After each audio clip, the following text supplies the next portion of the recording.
Hello everybody, Megazard X here, and I'm back at it again to give you all the very last part of our final discussion in all series for Dr. Stone. And it's been a blast recording all these different parts for y'all to be able to listen to though, but we finally came down to the very end. And in this video, I'm going to basically talk about, the different character polls that we had, along with the questions that some of y'all might have answered, as well as some of our favorite arcs and stuff. And y'all hadn't already watched the first two parts of my our Dr. Stone final conclusion videos. You can go ahead and find the links to those down in the description box below. It was split into like a part 1 and a part 2 of all the different characters, and we went through and summarized all of them within those two parts. So definitely go ahead and check those two videos out first if you hadn't already watched those, and then you can come and watch this last final one though. But without any further ado, let's go ahead and get kicked off for this one last final part.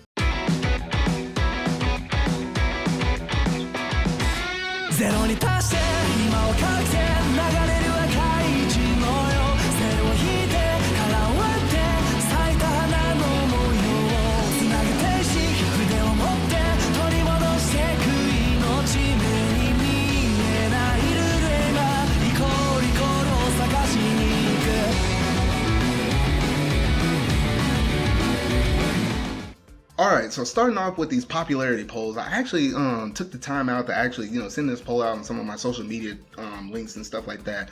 And I basically kind of went around and asked people like who is, best boy, best girl, favorite arc, and all of this this other kind of different stuff though. And basically from the results I basically got for the best girl, I basically said, hey, can you vote between Kohaku, Rui, Yuzura, and Suika? They're pretty much primarily some of the, the best overall girls for the whole entire series though. And, starting from the least popular to the most popular, we had at the very lowest at a 9.1%, we had Yuzura, which kind of made sense because, she was only in a limited amount of episodes and stuff. But then Suika was the one that I think got like the second best. Let me see here. Yeah, she's the one that got the second best at 18.2%. That was her right there. And I was like, oh, okay. So that kind of makes sense though. And then right above that, we had Rui at 27.3%. And then at the very top, is, perfectly balanced as all things should be. I'm Kohaku with disappointed with this reality. 45%. I told you, Jony. Disappointed. I told you, Jony. The Kohaku is the woman. She is the girl. And I've been trying to tell you, the people have spoken. So your opinion does not matter. What's wrong with the people doing this? What's wrong with the people actually doing this? Why did you vote for Kohaku? Dude, don't. Jesus. Ruri is still best girl though. The people have spoken, man. The people have spoken. All right, so moving on to the best boy. So within this one, I try to, there's a lot of different guys, honestly, in this anime, though, but I try to limit it to some of the best ones. So I said Senkun, Taiju, Chrome, Gin, Kimro, and Gimro. And to no shocking surprise, Gin came in. There's basically only two options that these two people mostly voted for. I had Gin at a 36.4% between all these voters, and then turn around and then the rest voted Senkun at 63.6%. So basically, in terms of the personal polls, a lot of people obviously like Senkun. He was the main MC character of the whole entire anime though, but it was interesting to see Gin as the second most interesting one. Maybe just because of how sort of kind of funny he was and the different kind of stuff he kind of brought to the table though, but that was pretty interesting. Do you have anything to say about that, Jony? It probably should have Tsukasa. I think 1 or 2 votes would go for him. But, I mean, you can practically see what we've already discussed on the character reviews. Like, Senku is all the way on the top of the character list. You can't even compare him to other characters. Yeah, and that basically kind of, I felt like that was pretty obvious though, but I just kind of wanted to see, who could have got second. So it was interesting to kind of see how Gin got second though. Now moving on to best antagonist, and as you kind of said, if you probably would have stuck Tsukasa into, just the overall boy category, maybe he would have picked up a few votes though. But for the best antagonist, at this point, where we at in the anime, there's mainly only three. It's basically Tsukasa, Hyoga, or Homaru. And, as I sort of kind of predicted, you had Hyoga at a very small 9.1%. You had Hyoga at like a 36.4%. And then, obviously, the big baddie himself, Tsukasa, at a 54.5%. So it was kind of like in a respective kind of ratio of what I sort of kind of expected, though. But it's kind of interesting to kind of see how some people actually like Hyoga a little bit better than Tsukasa, though. But do you have anything to say about those kind of results, Jony?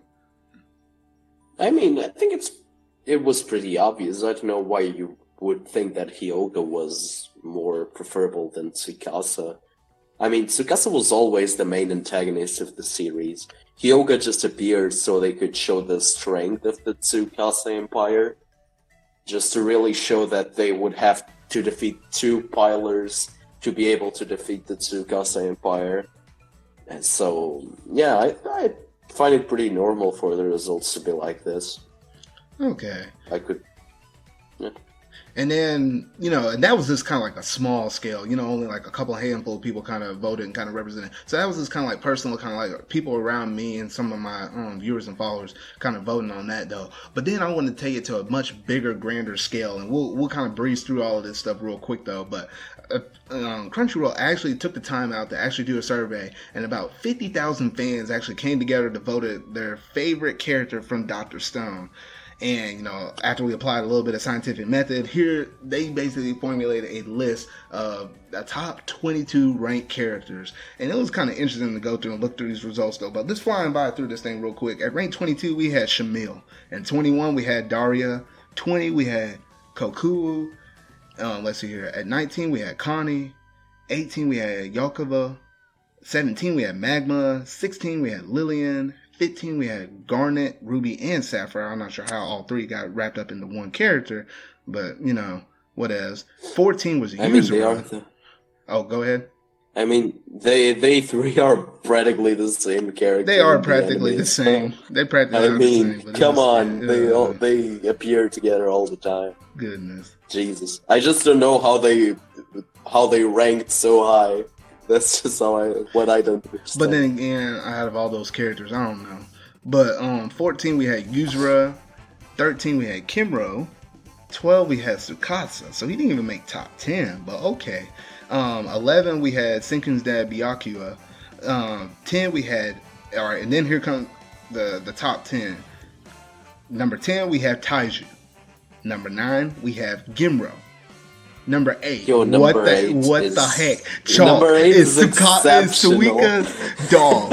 Number 8 is Suika's dog. Chalk. Let's get this right. So that means everybody else that was ranked 9 to 22 is hot trash. Hot trash if a dog could actually beat you. I mean, that only shows up so many times. If you lost to Suika's dog, I mean, Jesus. That basically sums everything up. Trash. Taiju, trash. Chalk is the real deal. Tsukasa, I mean not Tsukasa. Oh gosh, oh goodness. Senkun's dad, trash. I'm like, what the heck? Let's go, dog rights be like. Oh my goodness. Alright. Dog lives matter. So according to this poll, really the top 7 is the only ones that matter. So at Rudy is at 7 is Ruri. And then we have number 6 is Gin. And then here are the top 5.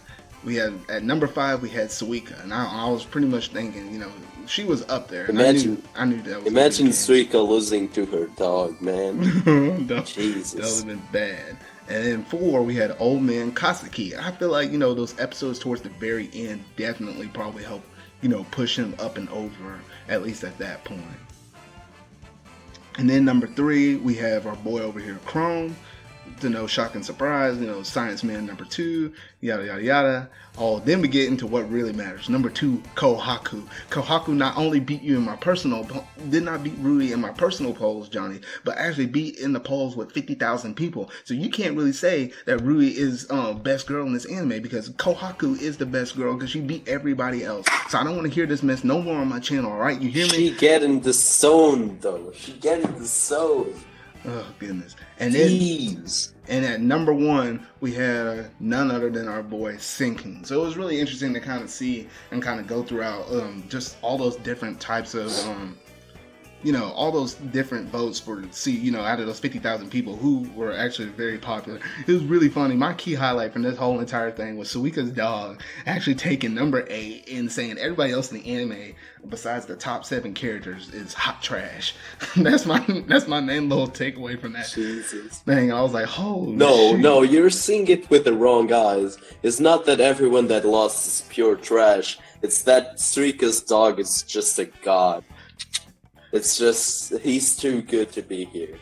Goodness, and it'll be interesting to kind of go back and see exactly how many different episodes that Suika's dog actually showed up in, because I don't think her dog actually made an appearance near the that final arc of the anime. It was mainly kind of probably towards just the standard Kingdom of Science arc though, but yeah, overall that was just kind of pretty interesting in itself though. But that's pretty much it in terms of all the different just summarizing all the different characters and seeing, who's the best boy, best girlish, and then just the overall characters as a whole, though. And then the second to last thing I kind of want to discuss about this whole entire this final discussion with Dr. Stone is basically talking about our favorite arcs within the Dr. Stone anime. And in my personal poll, I kind of sent out the things that, hey, what's your favorite arc? And I basically, had it broke up between either Tsukasa arc, which was kind of like the intro arc that led up to Tsukasa being revived, and then, Sukun actually getting kicked out or not kicked out, so to say, he nearly died. And it was at this point where he's like, you know what, Yuzuru and Taiju, I can't stay around. I'm going to have to, go out and survive on my own. And I might be back to you within a year's time or something like that. And that led into the Kingdom of Science arc. Then you had the Village Game arc. Then you had the Village Origins arc, which honestly was a really good one. Then you had the Versus Hyuga arc, and then you had the Communications arc. So just kind of going through here and seeing, where people kind of vote for. The Tsukasa arc and the Communications arc actually got tied for like 9.1%. So that's like the beginning arc and the very ending arc. So that was kind of interesting to see. Then you had the Village Origin arc, which actually took kind of like the second place on my little polls here.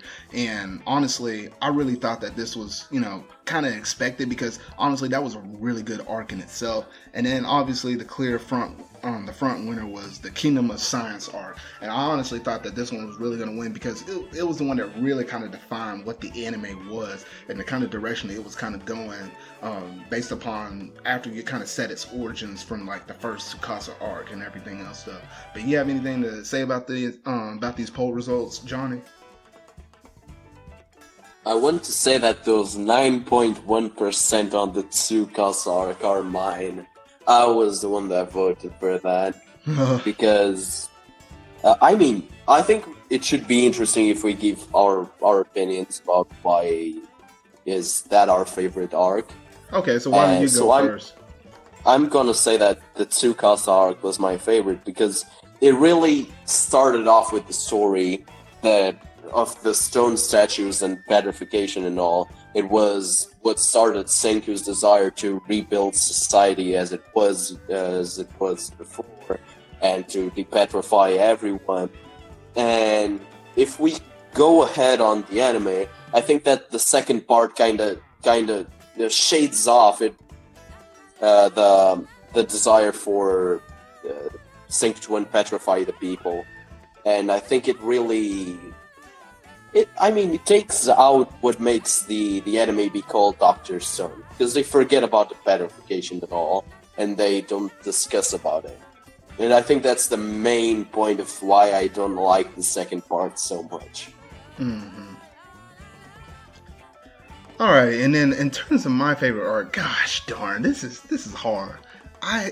It's almost a split tie between the communication arc, the Village Origin arc, and the Kingdom of Science arc. And it's honestly really hard for me to pick one out of the other one, because it had a really good solid ending with the communication arc. But at the same time, I have not gotten hit with that many,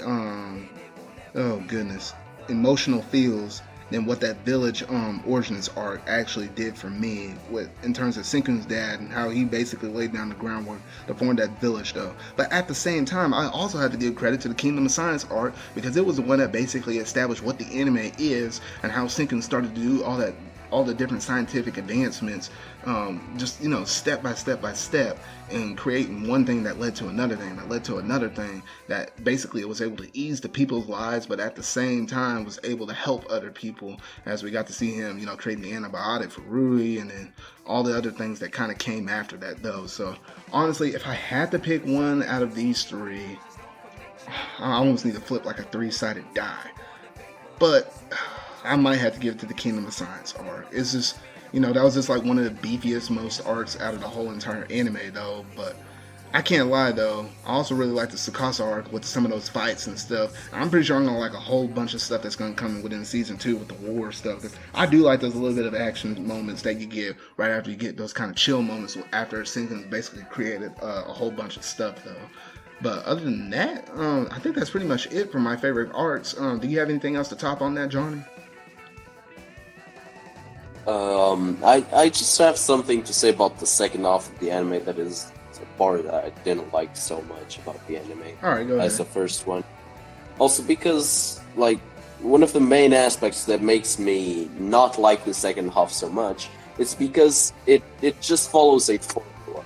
It's just Senku, like, oh, we need to do this, then gather materials, construct some things, and get what you need. And then after that, you have one episode discussion and everything. Then, oh, we need to do this, gather materials, build stuff, and get the final object. And I kind of think that following that formula over and over again was a little bit exaggerated. And I kind of felt like it wasn't so fun to watch as the first part of the anime. Because the first part of the anime really impacted me more than the second. So that's what I wanted to say. Yeah, and that kind of does make sense. And those were probably some of those low moments, though. But then every now and then, when he made something I just didn't think he could make in the Stone World, that's the part that kind of, pulled me back in. It's like, wait a minute, hold the heck. I was like, what the heck? I was like, you're able to create some gas masks back then with the limited amount of material you had in order to get that sulfuric acid. It was like little moments like that sort of kind of like pulled me back in for some of the different stuff like within that Kingdom of Science arc. But yeah, I definitely understand that kind of angle you're coming from, because at times, yeah, I did sort of kind of feel like that though. But I think they helped rebound from it, from the moment that after they put all of that stuff into after they actually created the product, whatever they were trying to make. I think from that point going forward, you basically got to reap the reward, because with anything in life, the build up to it is probably the longest and hardest part. But once you actually have that piece of item or clothing or that technology or whatever else it might have been, that's where you reap the reward. So it kind of goes hand in hand, I would have to say, though.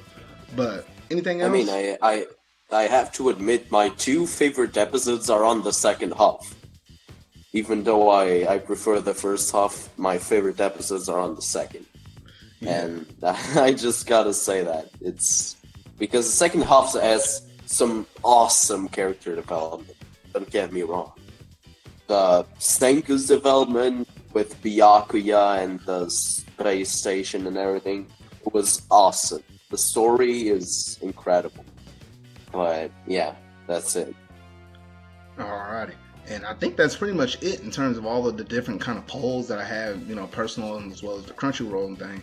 So now we basically almost hit the very end of this whole entire, last, discussion over, Dr. Stone as a whole. So now I'm down into like this little question segment. And, I actually kind of sent out these questions and said, you know what, if you had any kind of questions for me about, anything about the anime or anything for you, Jony, or anything kind of else on those kind of lines, I say you can either send it through me with my Twitter or through my Facebook page, or, through the link through this quick little survey thing. And basically, we have like a couple that I needed to go through and kind of address though.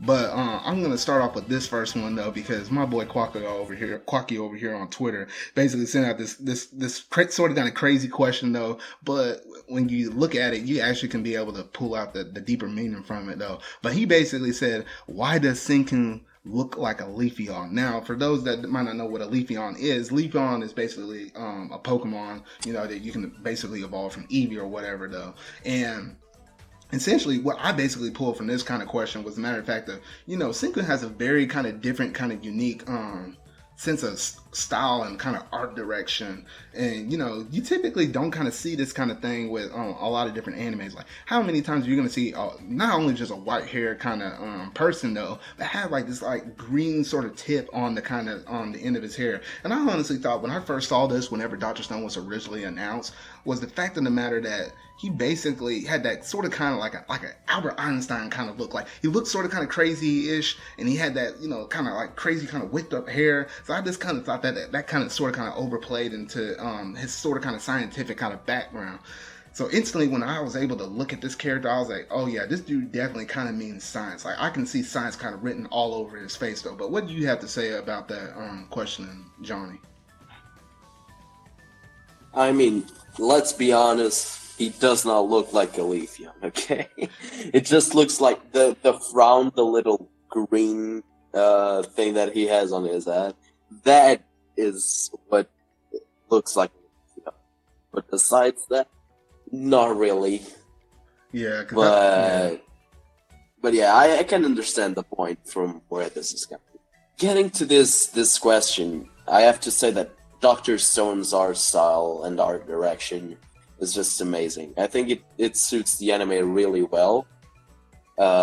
If you don't consider the fact that the characters' eyes are 1 mile apart from each other, but what? What are you talking about? I thought, okay, no, in some kind of shots. At Kohaku, Rudy, and all the girls. And the girl. Okay, it's weird because the guys, their guys look fine, apart from each other. But it's the girls. It's like, except for Suika because she got that helmet on. But yeah, you got a point with the girls. The girls, they do look a little bit off. But the dudes, I don't know why. All the dudes are closer to each other. Like, I'm looking at even some of these the non-important characters like Turquoise and some of these other women. I'm like, dang, their eyes are kind of far apart. I was like, what the heck? I mean, come on, it's like equal rights for men and women. What's this? Dr. Stone is violating women's rights. What is this? Oh shoot. Jesus. Yeah, that is but yeah, kind of crazy. It's a great art style. I liked it. Yeah. Overall, I've been really enjoying it, and that in itself was actually pretty funny in itself, though. Alrighty, and then the second main question that we have was one that we definitely have to talk about this somewhere in this whole entire review all series, though, but. This person basically said, who is the best character so far in Dr. Stone? Which I think we sort of talked about it though, but I don't think we said like our personal overall favorites. And they also said, what do you think is the real reason for the world's petrification? So at least starting about the first part, I think it kind of goes, straightforward. My vote is Senku. What is yours? What is yours, Jony? Yeah, it has to be Senku. Okay. Yeah. And we basically like if we have to get to engage in a discussion, I'm gonna say Rudy. Because best girl always gets on top. Second best girl is Kohaku. Ignore what this man said. But at least wait. We can agree to disagree. We can agree to disagree. Best character is Chalk. Man, that dog is so awesome. Jesus. Oh, best character so far. And the rest below it is trash. Oh boy. All right, so I think that about does it in terms of the best character. So obviously that'd be Senku because all the crazy stuff that he basically pulled off though. But this main real beefy question is, what do you think is the real reason for the world's petrification? I know that me and Jony basically talked about that in one of our episode reviews. I can't remember which number it was. And we basically kind of gave some like predictions and stuff. And we basically had like a better look at it, during the whole entire, that space station sort of kind of arc where we got to see the founding fathers and mothers of the village and how that petrification event blew up. And don't quote me on this though, but I think I wanted to say the country where because they basically said let's get smart about it and see based upon Twitter and how people are reporting on it, people that were closest to the thing were going to report on it first and rather than people further away. So I think they used this deduction of reason and they figured out, I wanted to say, did the blast come from South America or South Africa? South Africa. South Africa. Okay. And so that's all we really know about it. And I'm like, dang, I was like, when I was thinking about it, I was like, shoot, was there like some kind of, like, I'm thinking with me, for the most part, is either it's something internally that the world has done that just sent out this kind of weird phenomenon blast, or we have an outside force such as like aliens and stuff. So from the outside force, what my prediction is, matter of fact, that you had some kind of unknown group or something like that that said, you know what, let's just, we're just kind of going around the galaxy or whatnot though, and they're kind of moderating, all different kind of forms of life throughout the universe or something like that. So all right, you know what, the Earth is getting a little crazy, their morale is kind of going on the fritz or whatever though. So you know what, hey, we're gonna go ahead and reset them. So yeet and shot the Earth, and then just having to shoot South Africa first. That's one of my ideas, but I think that's probably least likely, because my main number one reason is something internally in the Earth, I think, helped reset the clocks back. Because I feel like there's something that's underground in the whole entire Earth that basically resets the Earth every so thousands or millions of years or something like that. So basically, you go from Dr. Stone, or you go from the Stone Age all the way up to the modern age.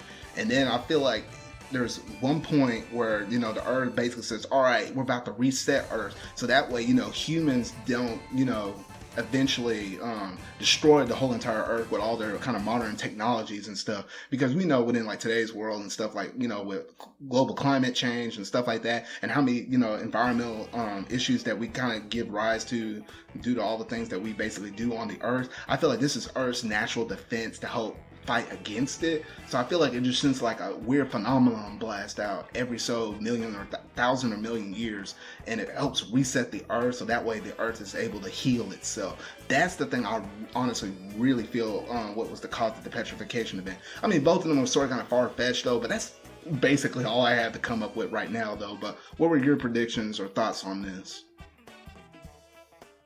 I mean, talking about that alien stuff, I mean, we all thought about it at least once, because Senku actually referred to that alien theory in the start of the anime.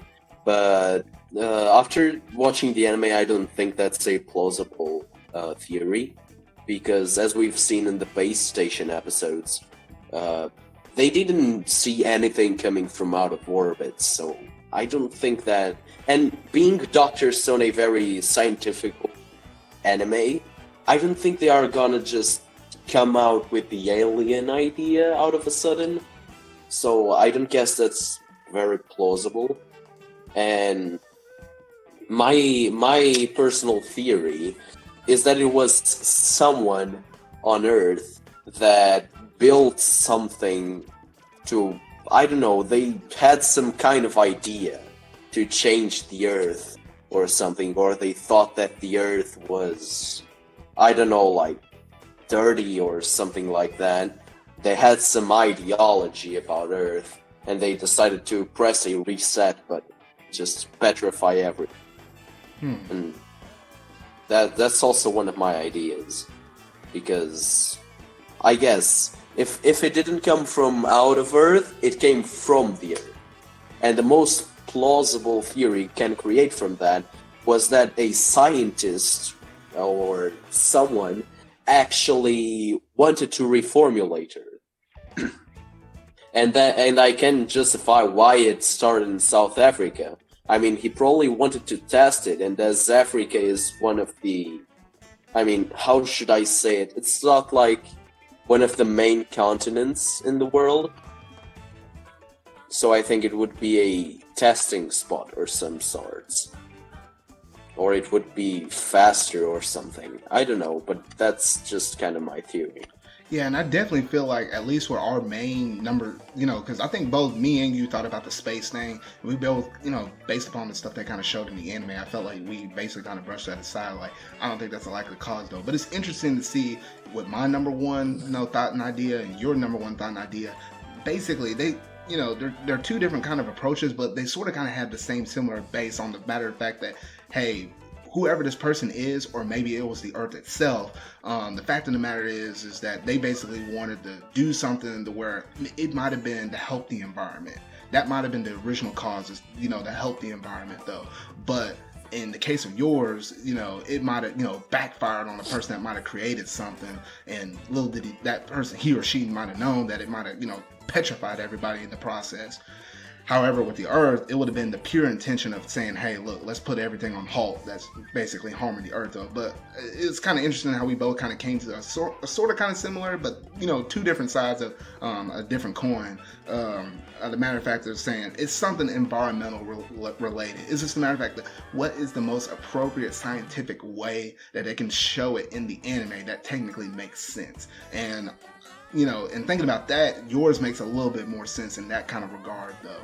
But yeah, it's just kind of interesting to kind of think about it. And y'all gotta let me know down in the comment section down below, what are y'all thoughts? Because I am very intrigued by how this thing originally started. Because that was what really pulled me into the anime at first. Was like, what the heck is going on? You know what I mean?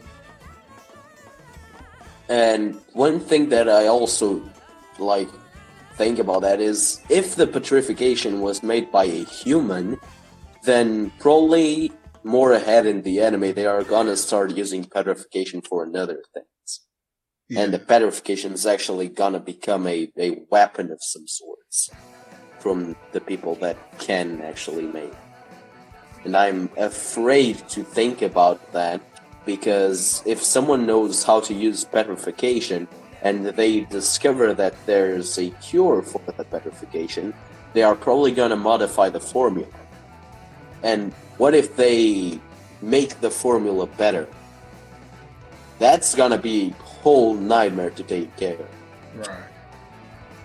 And yeah, it's just some interesting stuff to see. I don't know whether or not we'll kind of get kind of close or get some more hints at it in terms of what could be eventually shown within season 2. Hopefully season 2 is like a whole nother 24 episodes, so we can get like a whole bunch more content behind it, though. But it's really interesting to see, and I'm very curious to see how eventually all this stuff plays out. It's almost getting me curious to read the manga, but at the same time, I'm almost an anime purist, because I always like seeing it, watching it first, and rather than just, reading it first or whatever, though.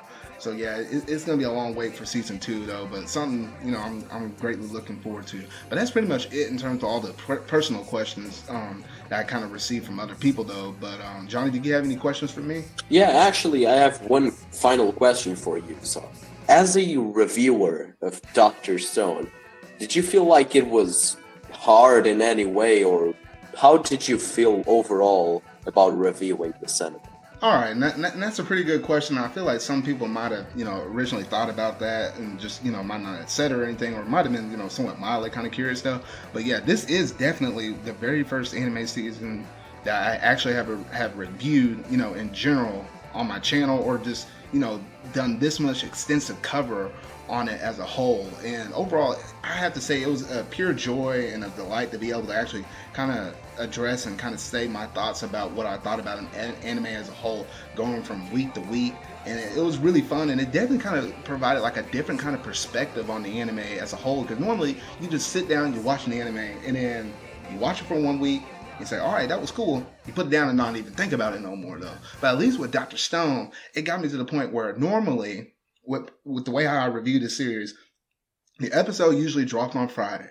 So I will turn around and, watch the episode. After I was done watching the episode, I'll take a moment and kind of think to myself. I'll kind of jot down some notes as I was either watching the episode or, after I'm done watching the episode. Kind of get my thoughts together and then kind of just spill it out with me recording what I actually just thought of. And then, Saturday morning would have came up, and then I probably would, worked on it a little bit in the morning to get it into like a video format. And then I'll drop it sometime Saturday, kind of mid-afternoonish my time. Within Central Standard Time, though. But overall, I gotta say, it's been a pretty good fun and enjoyment doing this. And then, I tried to make it as entertaining as possible. So, that's why I kind of did like my 30-second kind of intro, kind of like my 30-second little intro to Dr. Stone reviews. So like, how like an anime episode plays like, it's opening or whatever, though. So I always try to make like a quick little 30-second kind of variant, just mainly using the chorus or whatever, though. And I basically made like 2 different intros, as the actual introductions actually changed, within the anime and stuff like that. So that was also fun in itself to kind of make those and try to make it feel as much and as like an episode in itself, but with that different kind of perspective of, having a different person actually talk about their thoughts overall on it, though.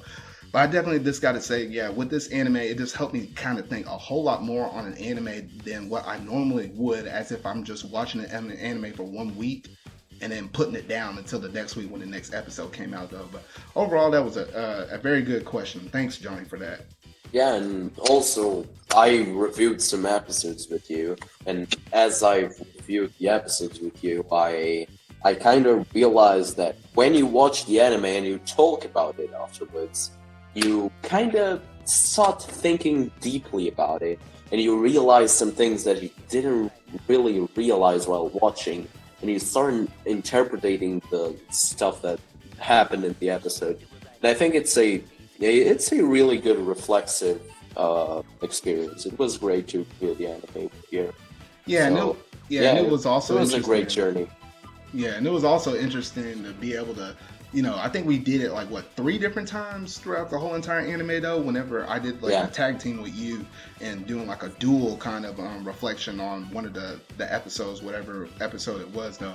But yeah, that also kind of provided like a different interesting take because when you're just doing solo anime reviews, you try to think of every kind of possible thing that you can basically pull out though. But you're always gonna miss out on one little tiny little bit of information or something like that. And I noticed that whenever I was reviewing some of the episodes with you, how you point out something else. I was like, oh, thanks for pointing that out because I didn't notice that at first. And hey, you know what? Since you pointed that out, I can actually take that one little detail that you pointed out and apply it with something else that happened in the episode. And you're like, oh, I kind of missed that one too. So this helps you kind of build like an even greater kind of a sense of nitpicking and getting every little bit of context that comes out of the episode. So that was just something I really enjoyed whenever I was doing those those few episode reviews with you, John. All right, so that's pretty much all that I had to say about this whole entire discussion for this final video for this Dr. Stone review, or however long this series actually was by the time I actually broke it up into different parts or whatever though. But yeah, it was really good to have you here on the channel, Jony, just kind of giving out our last final moments for Dr. Stone. And overall, it was a really good, fun ride, and I can't wait for season 2. Thankfully, they didn't leave us waiting on that one, though. So overall, some really good stuff that should be there in the future, though, and I'm really been looking forward to it, though. But it's been a really good, nice pleasure to have you here, Jony. And where can they find you at? So if you want to find me, you can find me on Twitch. You can find me JonyAC_.